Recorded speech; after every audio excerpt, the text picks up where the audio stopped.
এই অপর্ণার বলা কথাগুলো একদম আমার মেয়ে রাজনন্দিনীর মতো, এমনটাই বলছে রাজলক্ষ্মী। সম্পূর্ণ জানতে হলে চ্যানেলটি সাবস্ক্রাইব করে ভিডিওতে লাইক দিয়ে দেখতে থাকুন।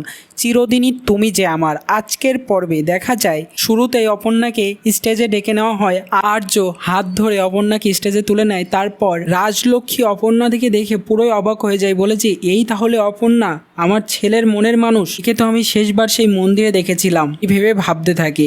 অন্যদিকে অপর্ণার মায়ের কাছে আসে সেই ভৈরগী মা এবং তাকে বলতে থাকে অনেক বড় বিপদ, সে চলে যেতে চলেছে, সে চলে যাবে অন্য কোথাও। তখন অপর্ণার কথা ভেবে কষ্ট পেয়ে সেখানে চলে আসে অপর্ণার বাবা সতীনাথ বাবু এবং অপর্ণার মা চলে আসে সেখানে এবং দেখতে পায় অপর্ণাকে। অন্যদিকে আর্য ঘোষণা করে যে এই রাজনন্দিনীর শাড়ি যার জন্য বিখ্যাত, যে এটা করেছে সে হচ্ছে অন অ্যান্ড অনলি অপর্ণা। অপর্ণার জন্যই আজ রাজনন্দিনীর শাড়ি এত দূর পৌঁছে গেছে। আর আজ থেকে আমি অপর্ণাকে লিডার অফ হেড করলাম এই রাজনন্দিনীর শাড়িতে। এ না থাকলে কিছুই সম্ভব হতো না।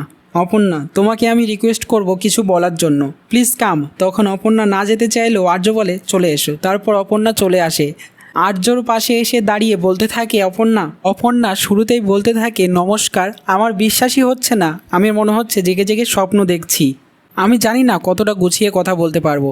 সবার প্রথমে আমি নমস্কার এবং ধন্যবাদ জানাই আমাদের কাস্টমারদের। তাদের এই জন্যই ধন্যবাদ জানাই কারণ কাস্টমাররাই সব, তারা আমাদেরকে লাভ দিয়েছে, সেই জন্যই আমাদের মুখে অন্ন জুগেছে এবং আমরা এখানে হাসছি।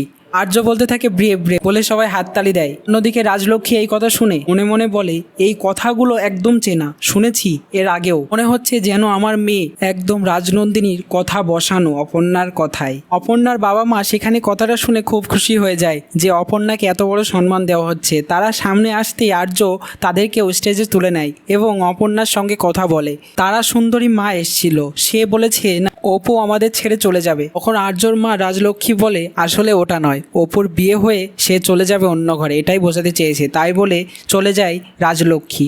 তখন আর্য বলে মা কোথায় গেল? অপর্ণা বলে ওইদিকে কোথাও চলে গেল। তখন আর্য সেই পিছন পিছন চলে যায়। তো কেমন লাগলো আজকের পর্ব কমেন্টসে জানিয়ে এখনই সাবস্ক্রাইব করে নাও আমাদের ইউটিউব চ্যানেল। ধন্যবাদ সবাইকে।